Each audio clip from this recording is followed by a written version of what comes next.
Coach Doug Souls, Great Oak High School, a perennial state and national powerhouse, both the boys and the girls program. First off, before we talk about the current state of the program and the 2019 season, what's probably the best coaching advice you've ever received? Dan Green from the Woodlands, Texas. I think we were up at Nike Cross Nationals and I was complaining about a parent or some problem that we were having in our program. And he looked at me and said, look, it's your program. You run it the way you want. If you get fired, you get fired for doing it the way that you're supposed to do. You're the head coach. Run the show. That was probably the best thing that I learned from somebody that had been around forever, that, was one of the best coaches in the country, and gave me a lot of confidence to understand that I just needed to do my job and I couldn't try to please everybody. So first at Hot Springs, then Great Oaks. You've been coaching now for quite a long time, basically talking about 2 decades now. What would you say over that time, how has your coaching philosophy evolved? Where's it at now? My coaching philosophy when I first started, I think, was, just try to get kids out and just try to train them up the best that I could.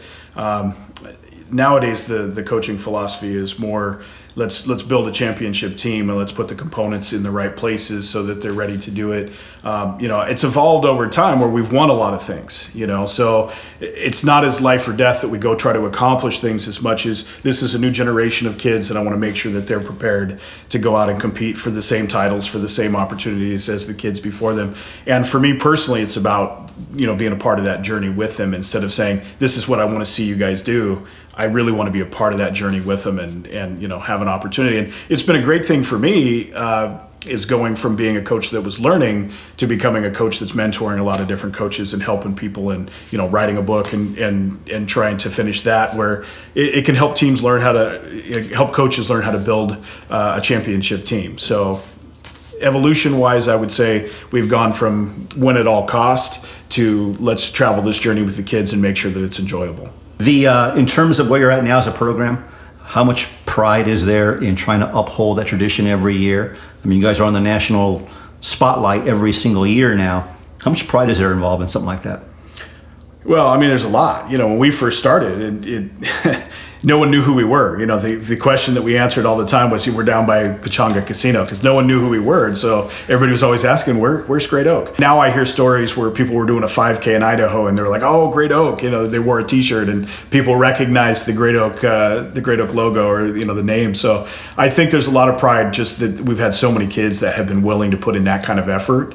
Year in and year out, we've got a group of kids that's willing to try to stay at that level, because it's not easy. You make a lot of sacrifices as an athlete, as parents, as coaches to stay at that level. And, you can get burned out. You can get exhausted and decide, I don't want to do this anymore. Of all the great hallmarks of the Great Oak program, the one constant every single year that is so noticeable is the depth, the quality depth that we have all the time. First off, how do you go about getting those numbers in your program? And once you have those kids, what's the philosophy that gets so many kids to be so good? Well, you got to get them out. So I spent a lot of time over the summer just working on families and working on kids, trying to get them to give it a try and come out. A lot of emails, a lot of phone calls. Just, if you got to beg a kid to come out, you beg him out. I went over to Michael Hewitt's house and did a 2-hour meeting with his parents to get him to come out. He was a little basketball player, and as a senior, he ran a 152 in the 800. So yeah, I just look at every kid as, I've got a recruiting list, and every kid on that list, I've got to do my best to try to get them out, because you never know which one's going to be the next Destiny Collins or the next Isaac Cortez. And so I'm always working hard to try to get them out. And we've been very, very fortunate that we get a lot of the top end kids from the local middle schools to actually give it a try. Once they come out, we try to make sure that it's someplace they want to be. No one comes out there to hang out with Coach Souls. You try to create a culture where when they're out there with their friends. And that makes the biggest difference. They show up every day because they want to be with their friends, and then eventually start setting goals, and eventually they start getting good enough that they're part of the team goals. And I think we do a lot of things, and our philosophy is world domination, right? We want to be good at every single level. So when we go to a Dana Hills meet or a Woodbridge meet, we want to win every single race. Where the freshman race is just as important as the sweepstakes race. And I think the kids see that and they buy into that, hey, I'm in the top 7 of the freshmen. I'm an important athlete on this team. And so we don't tend to lose a lot of kids because they buy into those cultural goals. And, it's a lot of fun. We want to be good at every single thing that we do. Just easing up just a tad right now, you're still a young coach, yet you've already achieved a great deal. In just looking back at your current stage, as a coaching career. What are some of the best memories you have of teams, athletes, parents, meets? What are some of the ones that stick out the most in your mind? I would have to say our 2010 girls state championship, just that first state championship. That was a loaded group of teams that we had to beat that year. Division I was heavily impacted with a lot of good teams. And so to come out and win that by a few points and get the first state title, it kind of just takes that pressure off. Now you know you can do it. It's just a matter of making sure that you make adjustments to try to do it. And the feeling for everyone, the parents that had sacrificed a lot, the kids that put in everything to try to win that, I think for me it was amazing. That was just a memory that was tremendous. Where do you see yourself? Do you see yourself more as the art of coaching, connecting, inspiring, motivating kids, or the science of coaching as far as getting them a little bit faster? This is how we do it. If you had to, where do you land more so, you think, on that scale? If you look at the scale, I think we've done a pretty good job at getting better at the science year in and year out. And Coach Noble's helped me a lot with that. He is a science teacher, so I'll run things by him and say, hey, I want to try this one, do that, and he'll be like, hey, you can't do that. The science doesn't make any sense in that. So he keeps me honest for that. I would say the art of it. You can't teach personality to other coaches. At the end of the day, I'm good with kids. I've always been good with kids, and I've always been good at getting people to do the things that I want them to do. So it's not hard to give me a group of kids and really sit with them and get them to understand what the goal is and what we're trying to accomplish. And then getting them to believe that it's possible. So you got to be a salesman. You got to be somebody that gets them to understand, hey, you're important to me. Kids can tell sincerity. They can tell if you're just saying it, and they can tell if you're honest. And when you put the amount of time and effort that I put in, I sincerely want to see these kids be successful, not only for what we're trying to accomplish, but for the kids. So they get a scholarship, so they get opportunities to be in that limelight, so they get opportunities to know what it's like to be at the bottom, but also to reach the top and all the goals that come in between it. So ultimately for me, I think I'm probably more of an art guy and more of a team building guy, and just really understanding how to get people to do the things that we want them to do. But I think we've got the science down pretty well as well. Do you handle anything differently with the boys program than the girls program? Any differences, and why? Yeah, I coach boys, I think, extremely different than the girls. I coach them all as athletes. I try not to, gender doesn't come into it in terms of the workouts as much as it does how I coach them up. So, we may send the boys off and sit and have a conversation with the girls. And for me, girls, I've always looked at girls as girls, they're pleasers. They want to please you. They want to know that they're special. They want to know that you care, and if you're doing those things and they can feel that sincerity in there, they'll work as hard as anything. And so I've loved coaching girls because they really will lay it on the line for you. Their pain level tolerance to me is higher than what the guys will go through. They will hurt at a level that's just, they'll push to their limits for sure. On the boys side, boys just want to compete. It's a lot of goofing around, a lot of warrior mentality. Let's go out there and beat each other up. And, just hanging out with the guys is so different than how the girls are. So, when I'm coaching boys, sometimes I have to become one of the guys and just crack some jokes and have a good time and let them know, hey, let's focus on what we need to accomplish. And what the information you share with them is going to be different. What fires up a boys team maybe not important to the girls at all. So when I'm getting in their heads a little bit, I may tell the boys, this team thinks they're going to beat you, or this team's talking trash. That may not work with the girls at all. So I think you got to differentiate with the genders as far as kind of the mental side of it, but physically I think they're pretty similar in terms of training. So in a program like this, you've got high standards. What about the situations when you have a kid who's talented and is not delivering, is not putting all in? Yeah, every once in a while we end up with that situation where you have kids that either don't buy into the goals or they're not working hard. One year, our number one kid didn't buy into our goals, didn't want to do the things that we needed to do, didn't want to do the workouts the way that I had set him up, and was fighting me on everything. And at one point, we just had to let him go. And when you let go the number one kid on your team, everybody else in the team's like, well, if he's expendable, I'm expendable. So I think it woke everybody up that this is the direction we're going, this is the expectation, and the kids that don't do what we want them to do don't tend to last very long, so most kids buy in early their freshman year, and from that point on they're usually good to go. We always look at what we're doing as a kind of a current, kind of a river, and if you stay in that current, you're going to do good things. If you start deviating and going and trying to find a personal trainer and doing all these other things, you're not going to last very long with this. So our ultimate goal is to keep everybody traveling in the same direction. Not to open a Pandora's box, but you mentioned personal trainers. In cross country, it's more so in track. That's the problem that coaches are experiencing nowadays. What's the policy in the program? For me, I always tell the kids, either I'm your coach or somebody else is your coach. If you want me to coach you, then you're going to need to be 100% bought into what we're doing and not adding anything else in there. And I think for the most part, we've been very successful at that. Fortunately for us, we have a proven level of success that there's not a lot of personal trainers that can beat us out. But yeah, I really feel like as a coach, you've got to communicate with your kids. This is what we're trying to accomplish. We can't accomplish it with a lot of people doing a whole bunch of different things. So, if I work you really hard today and then you go and you do another hour workout with someone else, now you're overtraining and you're going to get slower. So, we have kids that'll go and do different things in the off season just to make sure that they're being as fit, getting as fit as possible. But for the most part, once we hit July, those kids are with us. A couple of things. First off, as far as recovery, how important is recovery in distance running, and how does Great Oak institute a recovery day?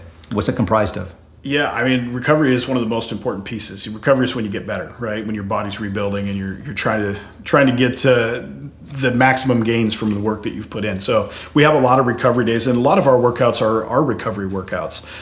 We go hard when it's time to go hard, and we tend to be pretty mellow on the recovery days. But we do have little pieces of speed, little pieces of core, and different things in there. We're always trying to build our athletes to be the best aerobic athletes they can. We're not trying to build distance runners. We're trying to build aerobic athletes, because when you get the last lap in the mile, the winner is the fastest kid, right? It's not who has the best aerobics usually. It's usually who can kick the hardest. The people that win at Mount Sac or at Woodward Park are the ones that can handle the ups and the downs and the strength stuff. So we're always trying to build athletes. We do speed ladders, we do box jumps. We're doing speed. We do all sorts of different speed components to make sure hills and whatever we can throw in there to make sure that our kids are really good athletes on top of just being aerobic monsters. That's the one thing I've noticed, the biggest change in our sport over the last maybe 8 years or so. It used to be, you're good in cross country if you have some ability and you put on the mileage, you were aerobically very fit.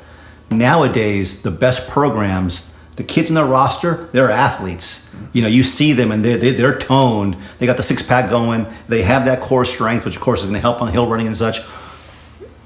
The programs that are doing it more so now, like for you, for instance, what changed? Why did that become more important? When and why? I think we really started putting a lot of emphasis, 2008, 2009 on just trying to be able to be strong enough to handle Mount Sac.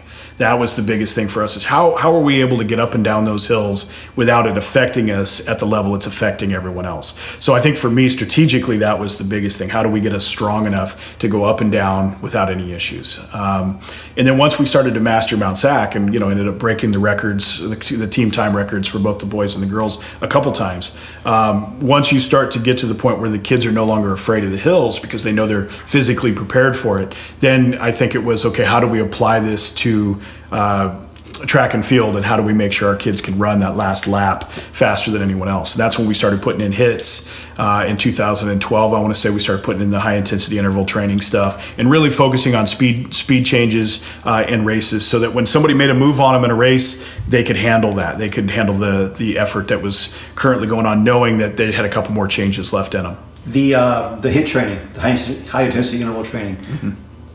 At what point in time did you start incorporating that even more so? Because that's another component of the fitness the kids have.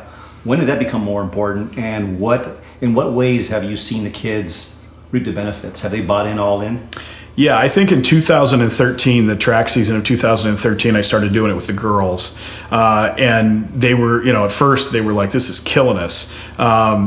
But when we got to the end of the season, they'd run really well. And I asked them, I said, do you guys want to keep the hits, or should we take them out? And they're like, we hate them, but we got to keep them. They're working. You know, all of our girls that were running 5:05 started running, 4:50, 4:55. And we were getting faster, and that was probably the biggest thing that we changed, was putting in that high intensity interval training. They're a little bit more fit, a little bit more apt to be able to handle the speed changes in a race, and they could finish the races a lot stronger than they were prior to using it.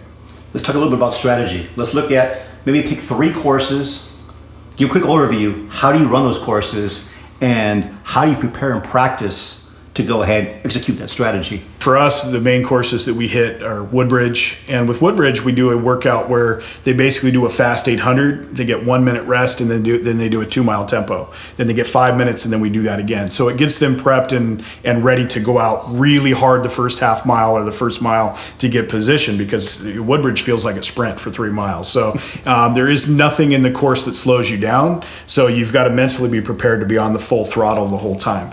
Then when you get to Mount Sac, you're dealing with, okay, if you go out too hard, you're going to pay for it as soon as you start going up the hills. So it's a matter of, if you watch us at Mount Sac, our kids get out and they position slowly but surely that first mile, move up, and then they're ready to get up the hills without overdoing. When we get to Woodward Park, same thing. We're trying to make sure that we go out fast enough that we can get the right position, but not so fast that we spend our race early on. And I think that's why we tend to be one of the better teams in mile 3 at Woodward Park. As far as the way you approach the key meets, have you changed anything in your recipe the last few years? Anything that's evolved? More so for NXN, I think, than anything. The focus the last few years has been, how do we compete at Nike Cross Nationals? It's difficult. I mean, there is no other championship where you got to beat the other 21 best teams in the country all at the same time. So if you have a good day, but somebody else just has an amazing day at the right time, you can lose, even if you're the best team on paper. So, our ultimate goal is to make sure that we've shored up any weaknesses in our top 7, because someone's going to have a bad race. So if we've got 7 good kids, then we know we're going to have a pretty good performance no matter what. But strategically, you're really going in understanding that there's probably going to be some mud. So we're trying to make sure that the kids can handle the soft surfaces, that that they're not going to panic when they get through the first mile and their legs feel heavier than they normally do, because they're expecting it. So mentally and physically, we're trying to have them ready to go in and compete at Nike Cross Nationals and be prepared for any style of course. Assistant coaches are so key in successful programs. I know you've got quite a big roster of coaches for track and field, probably larger than most also for cross country. What are those numbers that you have, and what are the key duties those assistants fulfill for you? So we tend to have 6 or 7 coaches in cross country, and then in track, I think last year we had 23 assistant coaches in track of 300 kids. So, what I try to do is empower the coaches to know what their roles, their responsibilities are, and what my expectations are. Instead of them waiting around trying to figure out what I want, I make sure that they know what the expectations are. They know which kids they're working with, so that they can go out. So we've got 3 groups. We've got our varsity group, kind of our JV group, and then our freshman beginner group. And so depending on which group they're in, they're going to be executing different workouts. They need to make sure that they're doing everything that we do in our program. Everything is the same as the varsity, but it's modified down for the level that those kids are at. And so I try to hire people that can go out there and take care of business without me having to babysit them, so that I can put all my time, effort, and attention into the varsity, and that the lower level kids are still going to get what they need physically, but also that they've got people that care about them and will put the time and effort into them. So at the start of the season, a lot of coaches will talk about goal setting with their kids, and they'll set a goal, go to the state meet and what have you, just different things. But most of them fall short. How do you get the kids to buy in, to really commit to what those goals are? What's the difference between Great Oak and the other programs? Honestly, what I learned years ago was, if it's their goals, they'll kill themselves for their goals. They will not go out there and try to run for somebody else's goals at the same level that they will for their own personal goal. So I try to get them to buy into their goals at such an emotional high level that it literally is physically painful if they don't hit that goal. Okay, as far as finding new talent, what do you look for? Both physically or just certain characteristics they may have? I'm always trying to find the kids that want to win. Ultimately, you got kids that come in from middle school that you knew were going to be pretty good. You try to filter through the rest of the kids and say, okay, who's got the it factor. Who's a kid that wants to be successful? So, we've been able to find that in a kid like Eric Reza, who came in and was, like an 1830 guy at Woodbridge as a freshman, but he worked hard and he was doing everything we were asking him to do. And each year he'd get a little bit faster. And his sophomore year, he ran a 9-something 32. And we're like, oh, we're seeing something here. And by the time he was a senior, he ran 14:26 at Woodbridge and, was one of our key varsity guys. So I think we're looking for those kids that are willing to put in the work, that they're willing to do the grind, that they're not afraid to show up and just try to be great. They see themselves as athletes that can compete long term. And so, those are the kids that we're looking for. Obviously, everybody wants to get to Mateo Josephs and Gabe Abbas and Chris Verdugo, kids that come in with a ton of talent, Isaac Cortez. Everybody wants those kids, but it's hard to win just with those kids. You got to fill in the gaps. You got to find those glue kids that are going to come in and make sure when those guys are injured or those guys are needing a break, that the next generation is going to come in and do it. And we've got some good kids right now, and the Smith twins that are going to do some good work for us there this season. Two challenges for coaches nowadays are trying to keep the kids healthy at the end of the season and also basically staying mentally fresh. What have you tried to do to keep your kids, if they begin to feel something, how do you usually handle that to try and keep them healthy toward the end? Well, we have a big advantage. We've got, I think, 6 elliptigo bikes now. Wow. So if anybody's got any issues, my foot's starting to hurt or my shins are bothering me or whatever, we can put them on the elliptigo bike for a week or two, or, we can have them in the pool or whatever. So, I think our athletes understand, they're going to do what they can to stay as healthy as possible. They're going to ice what they need to ice. They're going to eat the right foods. They're going to get enough sleep.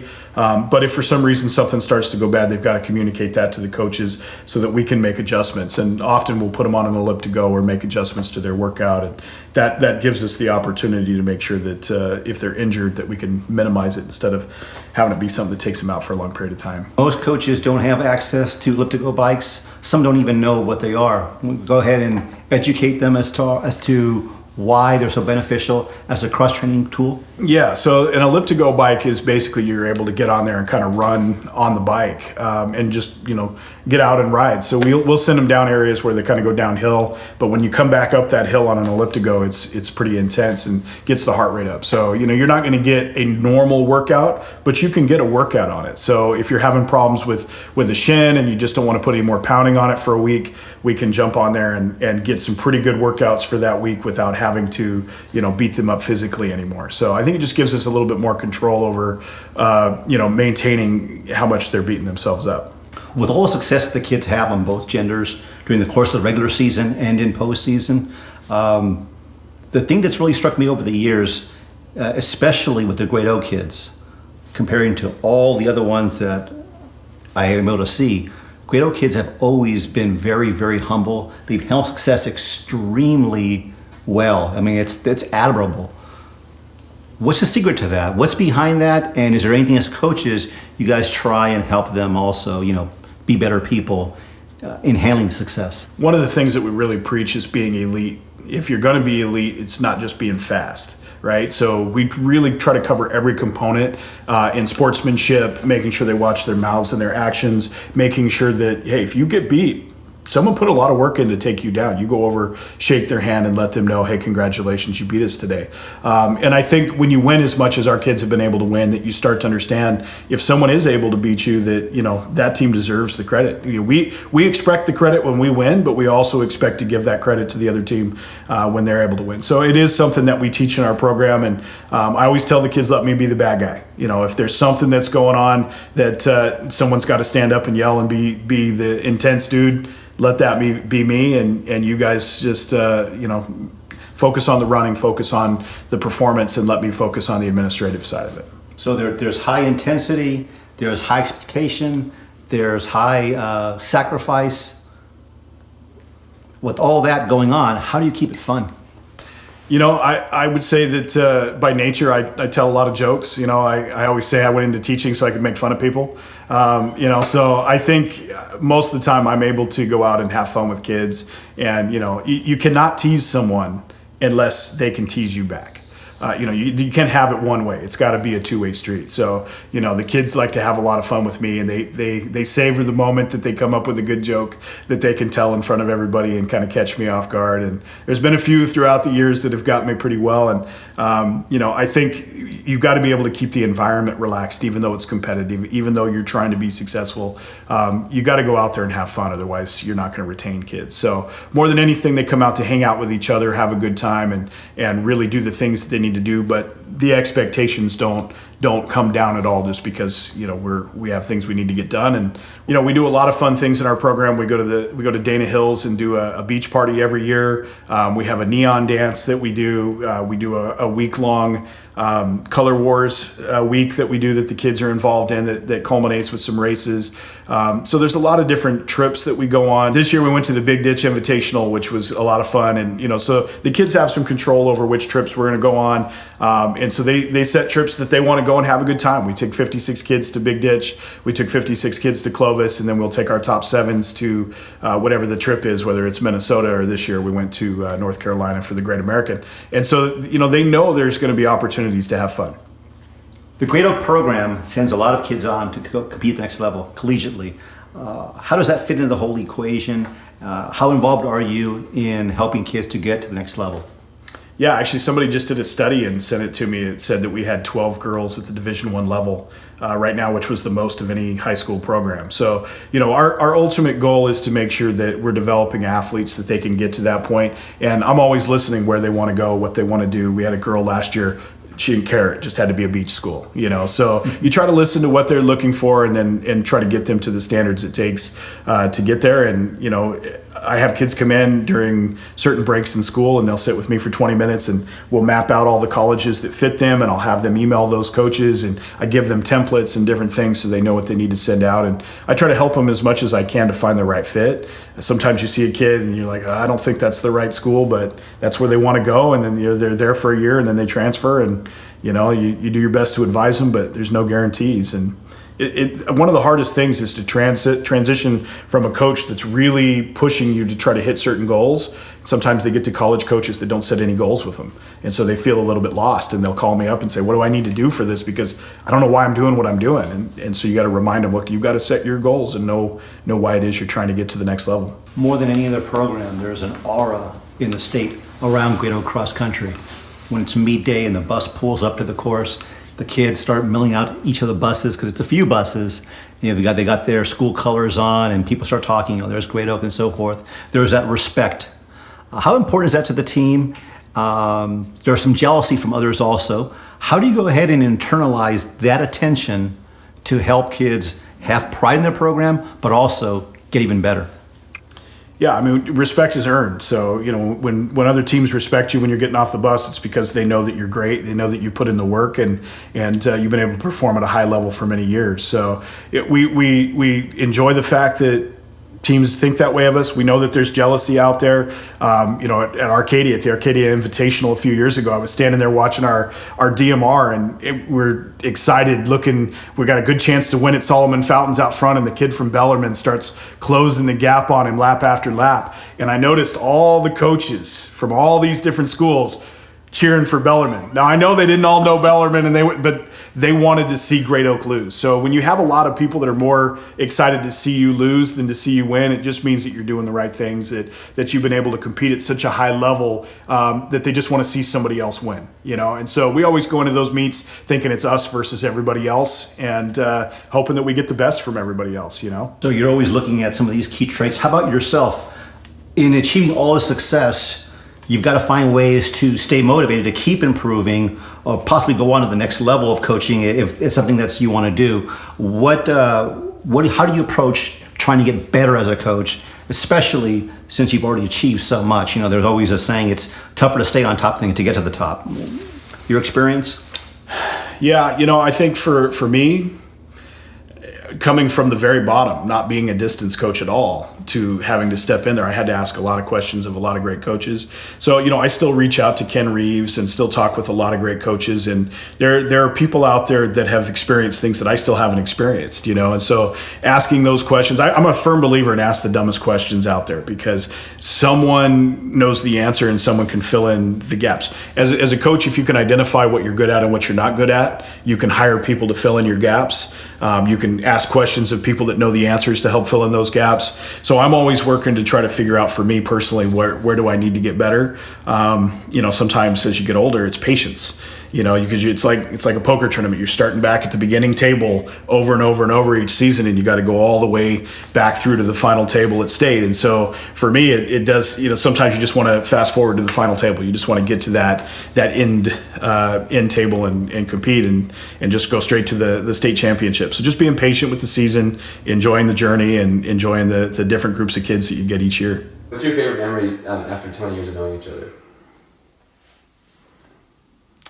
For me, it's an easy one. In 2010, when we won our first state championship, I went up and I was really excited because I knew it was close, and it was between us and La Costa Canyon. I knew it was a couple points, and I said, Rich, because he was standing there at the table. I said, Rich, who won? And he looked for a second. He said, it was like 8 points. I said, who won? He goes, you did. And I just took off. I was like, yes. I just took off running, because it's a moment that from the moment I woke up to the moment I went to sleep, all I thought about was winning a state championship. So when we finally hit it, it was just pure euphoria, and just very, very, in my mind, very fresh. Rich just saying, you did, because I could see in his face his realization that this crazy guy that was always talking all this smack had finally delivered on what he believed he could accomplish.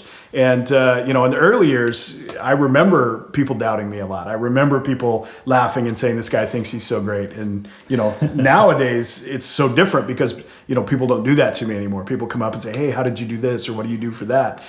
So my role has changed from being very combative to being very mentoring, of other coaches. So it just, sometimes I got to remember that, because I get hyper competitive and I want to compete. And I have to remember, you've won this meet 18 times. You may want to be chill, because it's going to frustrate other people. So you learn those things as you go. But for me, it's harder to answer, because I always, in thinking about it when you asked it, the thing that I always think about when it's about his memories, or as far as my memories of him, they're always, it's the kids in the picture.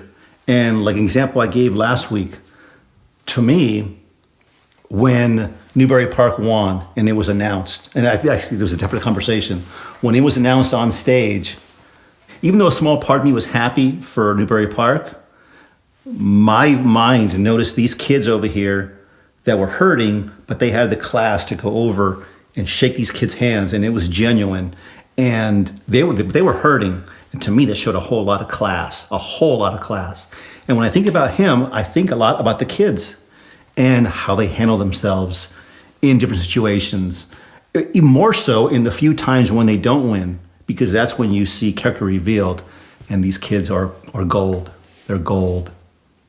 It's gotten better over time. In the early years, I was so competitive that I was intense in every aspect. I've learned to temper when to be intense and when to know when to just silently let what's supposed to happen.